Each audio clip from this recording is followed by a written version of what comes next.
Hastamızın yaşı 85'dir.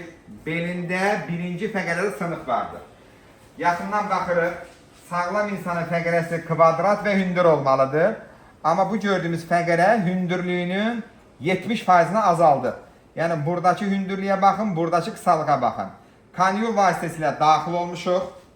Gördüyümüz skapiye cihazıdır.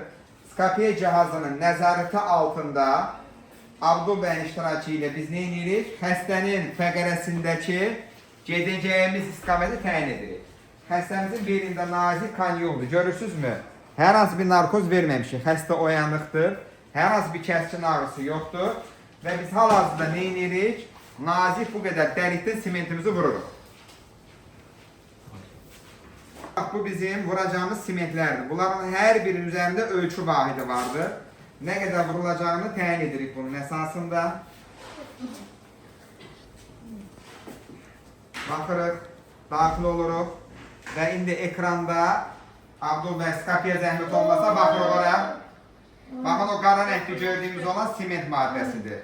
Vururuq indi. Şimdi artıq əməliyyatımızın sonudur. Baxın, əvvəlki vəziyyətimiz bu idi. Fəqərə içərisi sınmışdı. Əməliyyatın sonunda fəqərənin içərisində qara rəngli gördüyümüz siment maddəsidir. Bu rəngləndirilmiş şəkildə kontrastla çəkilmişdir. Tam yaxından göstəririk. Bununla da əməliyyatımız tamamilə risksiz bir şəkildə sona çatmışdır.